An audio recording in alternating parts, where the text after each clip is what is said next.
Bienvenidos, hoy día vamos a continuar con la historia del pueblo de Israel, en una etapa en la cual se pasa de ser gobernados por unos personajes llamados jueces a una etapa monárquica, a una etapa en donde los que van a liderar al pueblo de Israel van a ser reyes. Pero ¿cómo pasó esto? Bueno, hemos visto que los jueces eran estos hombres o mujeres elegidos por Dios para gobernar al pueblo, defenderlo y ayudarlo en sus luchas contra los enemigos vecinos.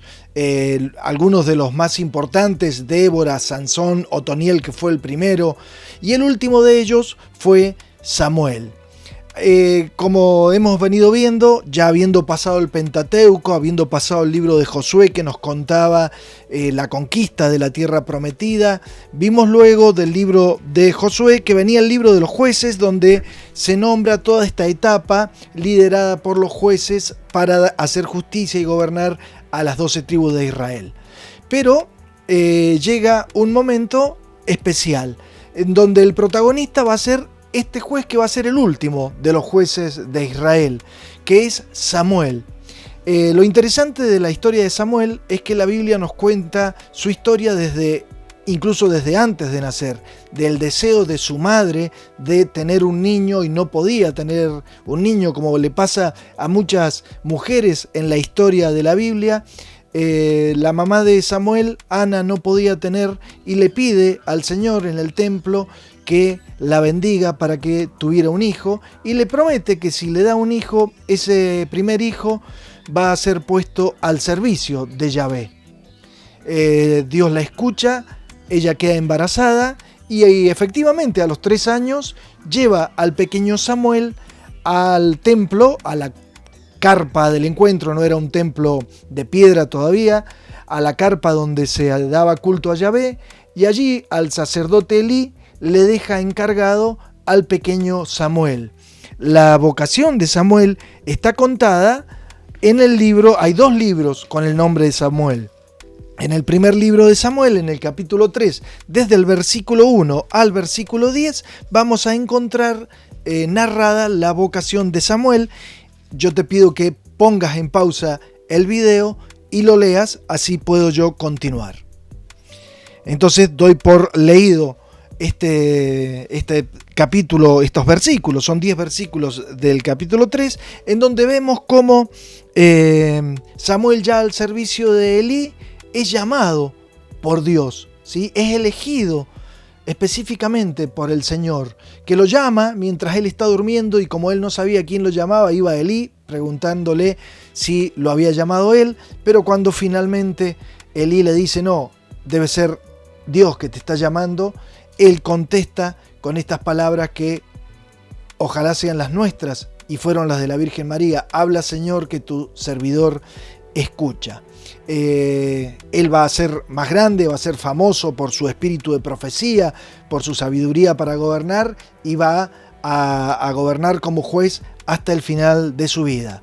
Pero ¿qué va a pasar? Cuando ya él es grande, tenía hijos también Samuel, resulta que la gente no confiaba en los hijos, porque los hijos de Samuel no se estaban portando bien como para sucederlo en ese cargo de ser juez. Y entonces le empiezan a pedir a Samuel de que unja a uno de ellos como rey de las 12 tribus, ¿sí? Ya no se conformaban con tener jueces. Ellos veían que todos los pueblos de alrededor tenían reyes, y entonces sentían de que era el momento de ellos también tener un rey. Samuel no estaba de acuerdo, va y lo consulta con el Señor, y el Señor tampoco está muy de acuerdo. Dice: escúchalos, es evidente que no te están rechazando a vos, dice Dios. No te están rechazando a vos porque ya seas anciano y seas juez. En realidad, en el fondo, están rechazando a Yahvé, a Dios. Ya no quieren que reine más sobre ellos. Y les admite Dios el que unja Samuel a un rey, y elige a un hombre que tenía un buen nombre y por valiente dentro de las tribus de Israel, y nombra como rey, como primer rey de las tribus de Israel, a Saúl. Él va a ser entonces considerado el primer rey de Israel. ¿Qué pasó con Saúl? Y Saúl era bastante soberbio, hacía las cosas sin consultar a Dios, sin consultar con Samuel.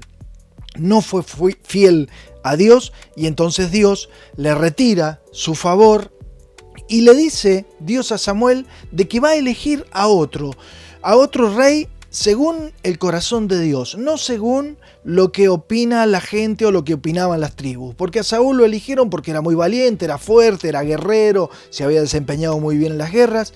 No, eso era elegir a alguien según lo que uno mira de los hombres, las apariencias. Dios no mira las apariencias, mira los corazones. Y lo manda a una familia a un hombre que tiene varios hijos, y entre estos hijos empieza a ver cuál podría ser, y Saúl también, buscando por las apariencias, pensó que el mayor, el más fuerte, el más lindo iba a ser el rey.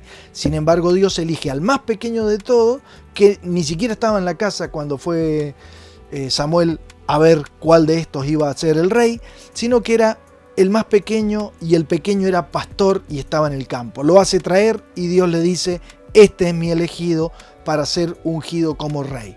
Finalmente, bueno, David tuvo que crecer, estuvo también al servicio de Saúl, se desempeñó, y de allí viene la famosa historia de David que pelea contra Goliat y demás. El asunto es que, bueno, cuando crece es ungido, es proclamado rey por todas las tribus, porque también se hizo su nombre, se dieron cuenta de que no solamente era un pastor, sino que era un valiente guerrero, y fue proclamado rey. Es conocido como el rey pastor por este origen tan humilde de su vida. Era músico, era poeta, y es el autor de numerosos de los salmos que aparecen en el libro de los Salmos en nuestra Biblia. Entre sus decisiones políticas más importantes podemos decir que unificó todas las tribus en un solo reino, ¿sí? Ya no se hablaba de tribus, sino que se empezó a hablar de Israel, ¿sí? Como un reino, todos unidos. Él era originario de Belén. Sí, fíjense qué significativo, porque después vamos a ver que Jesús nace en Belén y se dice que Jesús es hijo descendiente de David, ¿sí? Pero si bien él había nacido en Belén, va y elige una capital neutral a todas las tribus, bien vista, y la erige como capital. Elige Jerusalén, entonces como capital y como centro religioso de todo el reino. Va a ser con el tiempo el más amado y el más recordado de los reyes, ¿sí? Es el rey por antonomasia, es el rey que es ejemplo. De hecho, a Jesús se lo va a comparar con él, o a David se va a esperar al Mesías como un rey de la misma estirpe de David, el famoso y querido rey David. En aquella época, Jerusalén era muy pequeña. Acá vemos un dibujo a la derecha en el cual aparece Jerusalén como un poblado rodeado de murallas. Algunos estudiosos dicen que no debería ser más grande, que un poco más grande que nuestra Plaza Independencia, como para que tengan una referencia. Eran pocos miles de personas los que vivían allí en Jerusalén. David fue rey por más de 40 años, más o menos entre el año 1000 y el 960 a.C. Estamos hablando 10 siglos antes que naciera Jesús, ¿sí?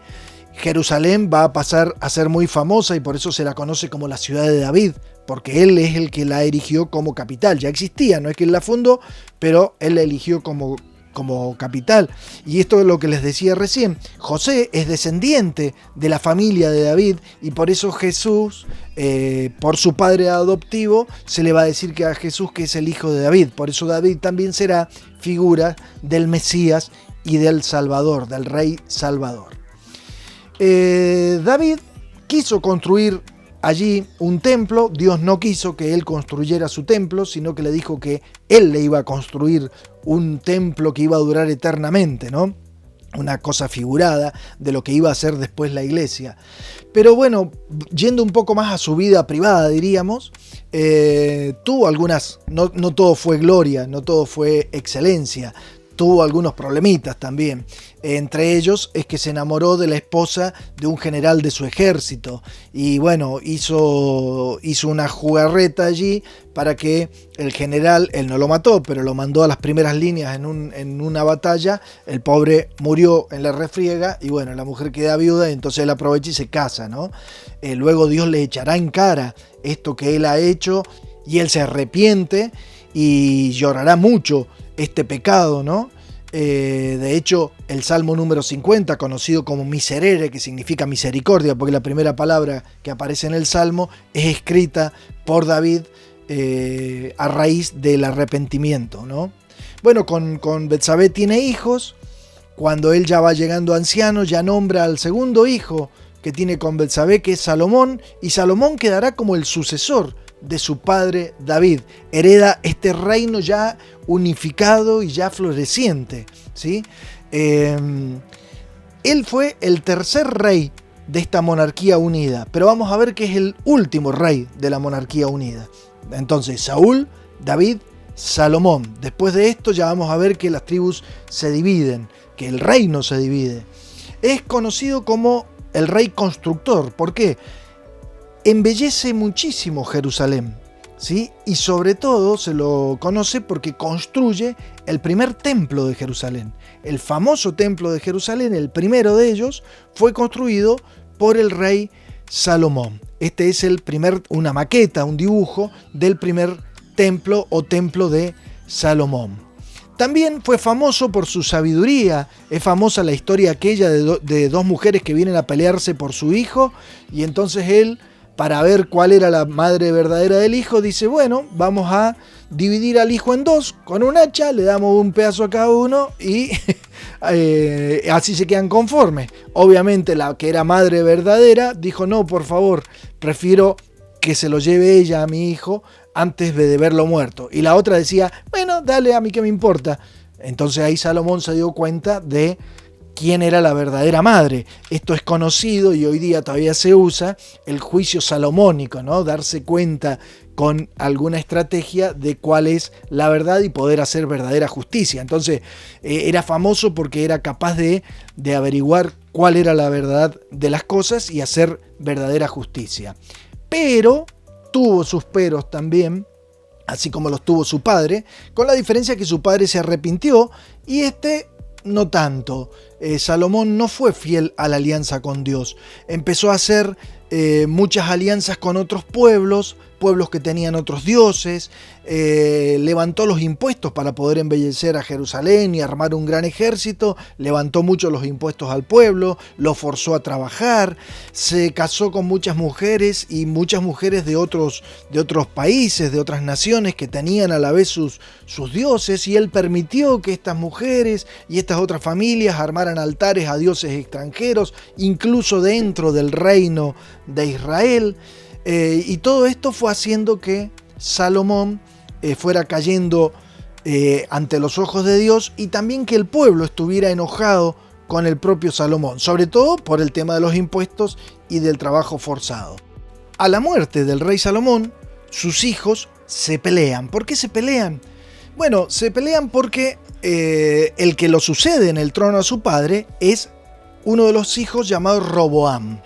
Pero otro de los hijos, Jeroboam, escucha las voces del pueblo que decían, bueno, si Salomón subió tanto los impuestos, que Roboam los baje, porque ya no sabemos cómo hacer para pagar impuestos, ¿no? Y entonces él habla con su hermano lo escucha y dice, voy a ver qué hago. ¿Qué hizo? Lo contrario, subió más los impuestos, subió más la presión sobre el pueblo. Entonces el pueblo, junto con Jeroboam, se subleva y se reparten las tribus. Unas tribus se van hacia el norte, otras se quedan en el sur, y entonces se divide el reino en dos. Un reino al norte, que se va a seguir llamando Israel, y un reino al sur, que se va a llamar Judá. Entonces, acá hacemos como un pequeño repaso. Acá a la izquierda vemos a Salomón, el tercer rey de la monarquía unida. Es el que hizo el templo. A partir de ahí se divide en dos. Jeroboam se va hacia el norte con el reino de Israel. El reino de Judá queda en el sur con Roboam como el primer rey en esa época. Más adelante, estos dos reinos culminarán. Uno primero, el del norte, y otro después, el del sur, que es lo que vamos a charlar ahora. Fíjense, el reino del norte, dijimos, se va a llamar Israel. Y va a estar formado por 10 tribus. Es decir, de las 12 tribus, excepto Judá y Benjamín, todo el resto de las tribus se van a ir con Jeroboam en el norte. Obviamente va a tener que poner una ciudad como capital y elige a una ciudad que ya existía, que se llama Samaria, ¿sí?